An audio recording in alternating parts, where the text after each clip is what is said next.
Hi, I'm Dr. Zach Moore, and you're watching Atheist Edge. Hi, welcome back to Atheist Edge. I'm here with Ash, and I thought of something for this recording session. It might be a little fun, it might be a complete flop, who knows. But I just randomly started pulling random topics off the internet and lumped them into groups of 5. So I don't know which group I'm going to get right now. Ash and I are going to speak on these topics. So Chris chose for us. We're going to whichever one he starts with, and we're just going to talk on it for 15 minutes. How's that sound? Let's do that. All right. Number 1, climate change. Oh, God. Ash, you want to go first? Yeah. You have strong opinions on climate change? No, I don't. You don't? Is it real?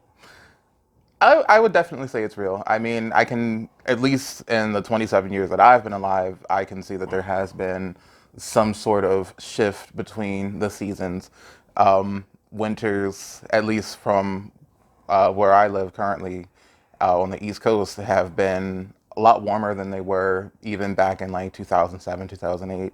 I do think that it's an issue that we need to be looking into, especially when you hear like, or at least for me, when I hear like the big studies coming out saying that, you know, the polar caps are melting and they're melting at like an alarming rate. I feel like that's when climate change starts to become real, and it actually starts to say that there could be dire effects because of it. And affect our Yes. affect our food source, affect our fishing industry. Yeah.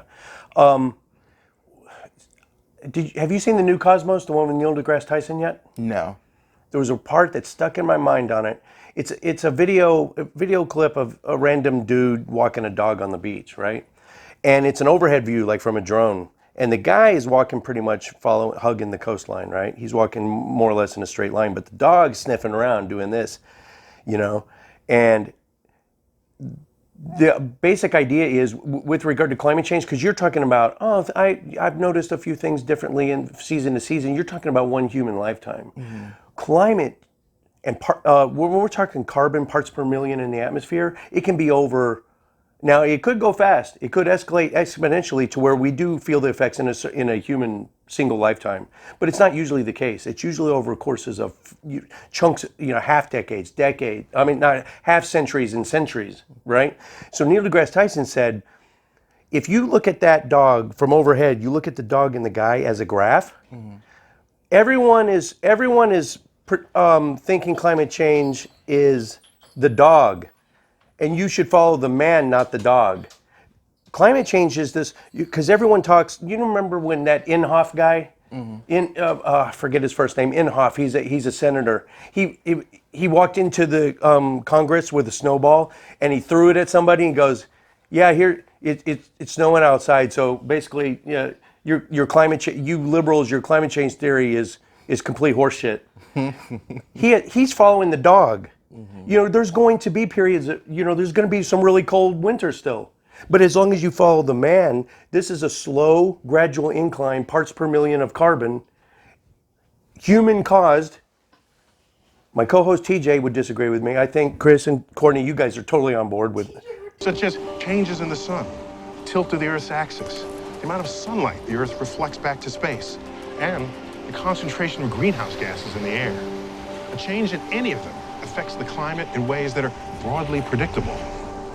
My friend's meandering represents the short-term fluctuations. That's weather.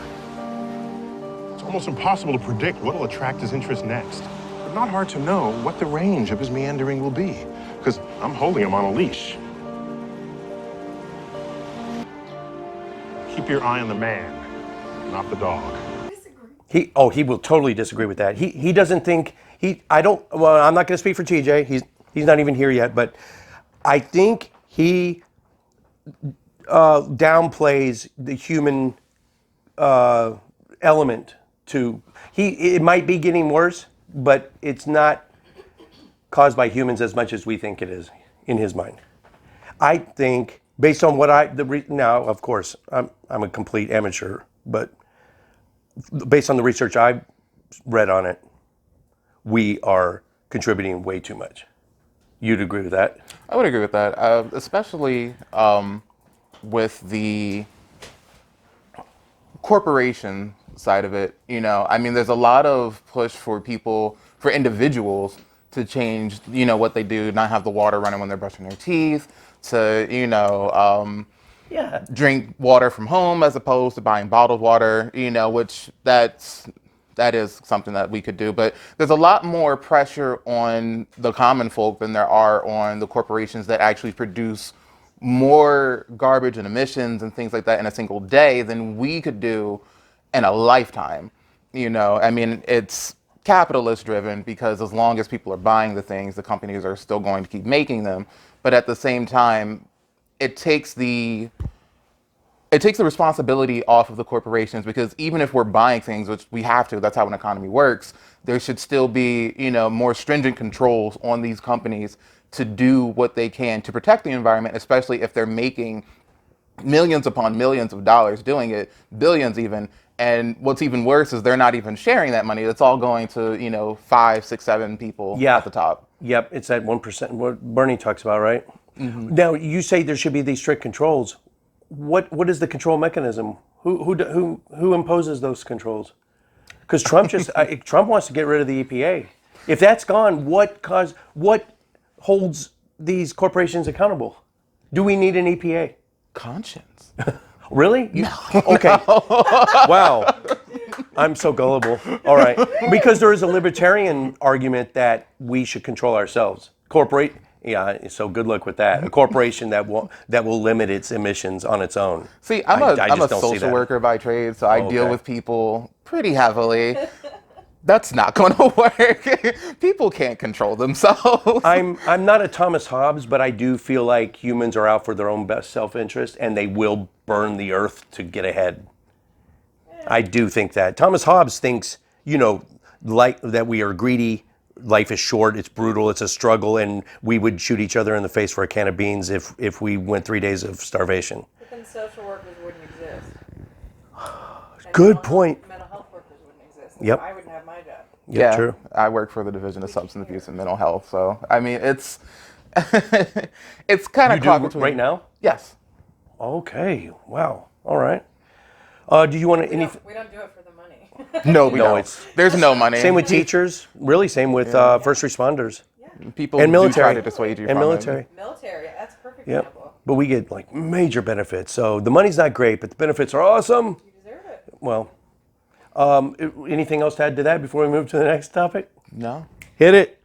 Let's do Affordable Care Act. Oh, Jesus fucking Christ. I don't know much about this. You're going to have to carry me on What this one. year is this list from? Yesterday. Okay. If you want to expand it to like The affordable- government health care in general. The Affordable Care Act is still enacted in the United States right now, right? Yes. There's X number of million people on it right now, right? Mm-hmm. Texas. Okay, so is it working? How could it work better? Okay, I'll start you off. I think that form of healthcare works best when everyone's on board with it. So if it's not working great now, it's because there's not enough people in the system. Well, Here she comes again, ladies and gentlemen. Of course she's going to come butting in. No, you got to. Last time they didn't see your face. I got it. Last time they couldn't see your face, though. Okay. I'll go over here. There you go. Well, I mean, there's universal health care in other countries, but we have universal insurance. It's very different. Universal health care insurance. I've got a medical doctor friend I went to high school with, and he always corrects me on that. You're right. It's universal health care insurance. Because we can't compare it to like Canadian or English. Okay. All right. Ash, anything? I think that things like that should come from the government. I do believe that there should be universal care. Like, I mean, nobody really asked to be born, so I don't think that it's far-fetched to think that, if you have like a life-threatening condition, or even if you're sick, that you should be able to get better. As far as enough people being in the system, I don't think that it's so much dependent upon people being in the system so much as the funding. And a lot of the funding for that comes from taxes, but a lot of the taxes come from, again, common people. So if we were maybe, say, like back in the 1940s and 50s, if the corporations that are here today were taxed like they were then, we wouldn't have those issues. We would have no potholes. We would have, updated books in schools. We would have, substance abuse and mental health programs. We would be so much more advanced as a society than what we are now. When Reagan came into office and just basically gutted, Infrastructure. and yeah, for like one. that was the single-handedly, like that was the hammer that drove in the nail into this capitalist coffin that we're seemingly trapped in. But honestly, that should come from taxes.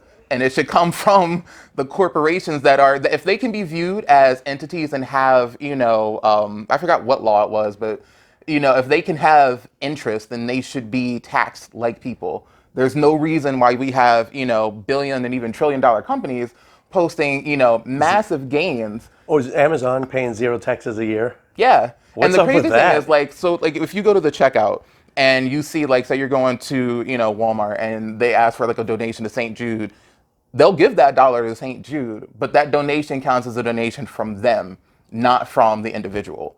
You're shitting me. That money, I never knew that. Yeah, that they use that as their donation and they get their tax write-off. So they're not actually giving, as much as we think they are. It's basically free I got tax 2 free. things before I forget.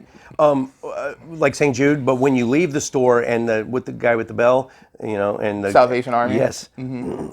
Portion of theirs goes towards anti-gay legislation. Oh yeah, I walk right past them. Yeah, so just so you know, don't drop any money in that bucket. What was the other thing I was going to say? Someone has cancer. Let's say it's a kid. Family can't afford the life-saving drugs. Let's say $700 a month, which is lowball, right? Are those drugs a right? Should that kid get the drugs no matter what, even if they can't afford it? Is saving when a curable disease, and we have a cure for it? Should that be a right?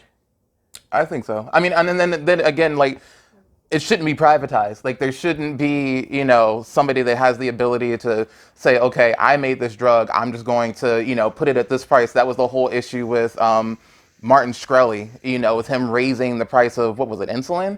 Or it was some drug that he raised exponentially. Yep. And I always bring up Dr. Jonas Salk, who made What did he do? penicillin. He just gave it away. He gave it away. That's what it should have been. Why? Because it saved lives. So when polio was eradicated, it was thanks to, those kinds of medical breakthroughs and things like that people had the good enough heart to just give. There should not be a privatization of life. There is no way for you to, put a dollar amount on that. At least I don't think. Shkreli's defense was basically, the drug right now is being sold comparatively for the price of a bicycle when it should be sold for the price of a Maserati. And all I'm doing is selling it for the price of a Honda. So it looks like a big jump, but it's not near what it's actually worth. That was his defense. Weak, I know, It's but not yeah. a defense. Just plain devil's advocate. Yeah, I gotcha. Okay. So when you have everyone contributing to the same system and people are going to have different needs and different things that they contribute, it'll all kind of balance out. And so if you have privatization, then you're putting a value on human life, you're putting a value on risk and on liability. And so what you're getting is something that is sectioned off to the elite. And so I think what you're saying is that human healthcare and health is a human right. It's a basic human need. Correct. And we can't advance as a society unless we figure this out first. And you never know if tomorrow you're going to be diagnosed with cancer and if you're going to have all of these expenses, but you all pay into a system, and some of you need it, some of you don't. It's just like insurance. You don't know if you're going to need it, but you contribute because you want to live in a society where people are healthy and happy and can progress and contribute to society. And the way I see it, there's 2 ways we can solve it. We can either make it free, or we can tax people appropriately. If money is that big of an issue, if you really want to keep money If you involved make it in free, it, how does Merck and Pfizer and all them stay in business? All these drug manufacturers. the government absorbs them. Okay. That's why we have TJ on the show, because he would have some major issues with that, and that's why he's a necessary part of the show. He would have some major counterpoints to that. Oh yeah. Next one, last one. A minute and a half left. Okay. We can do a fast one. Let's do a different direction. Let's do Buddhism. Stay in that same section, though. You're in that same section. Buddhism. I think Buddhism is interesting. As What do you know about it? I know that it's a practice of letting go. It's about realizing that everything is nothing and therefore everything again. So I think that it's pretty interesting. The Buddhists that I know in my life have all been pretty nice, interesting people to talk to. And they seem a lot more level-headed than other people that I've involved myself with. Can you be a Buddhist and some other religion, or Buddhist and a non-believer? You can, I think you can incorporate Buddhist principles, but if you actually want the title of Buddhist, you would probably have to commit to it. Or what religion are you? I don't even know. I am. You're Roman Catholic? God. No, no. Sorry, Grandma. Kyle's Catholic. Yeah, What are he's you? Catholic. I am a multi-pantheon polytheist. I've only met one other polytheist in my life, Ocean Keltoy. He's a YouTuber, but actually haven't heard his explanation for why. So hit me with your Cliff Note version. Sure. Why is more gods more reasonable to believe than a single God? Well, for me, I grew up Christian, very heavily Christian household, and then at around 16, 17, it just didn't resonate with me. So I struck out, started doing my own research, and that's when I started to learn things about different religions and cultures and things like that. And then I did a DNA test to find out like what my ancestry, my heritage was. And so diving deep into that to find out like exactly where I came from and what they believed has helped connect me to what it was that got them from there to me What's being there? here now. What's there? Gosh, a lot. Is there some Native American? Because they were animists, but I guess you could call it polytheist, right? Yeah, you could call it polytheist. Yeah. Some Native American for me, definitely some African as well as some Scots, Irish, English, and even some French too. So just going back That's and all looking at monotheist those over there, though. looking at the pagan religions of those different places. Oh, and right, different, the Celtic, the Yeah. Druids, all that. They were Yoruba, things like that. polytheists, yeah. No shit. So, and that's the thing, like from what I've done my research on, all the cultures that I've looked at from my heritage were all polytheists. So it doesn't shock me that being polytheist makes me feel more comfortable because it's what my ancestors have done for hundreds of thousands of years. What's the cause and effect there? Are you more polytheist because your ancestors were, or did you not even know you were already a polytheist when you found out you had a background in polytheism through your ancestry? I feel like that's more chicken and egg, kind of, because it's okay. one kind of fuels the other. So now I really don't remember, like, you know. Do you pray to multiple gods? Do you ask? Can you communicate with them? Is it a one-way communication or two-way? I do.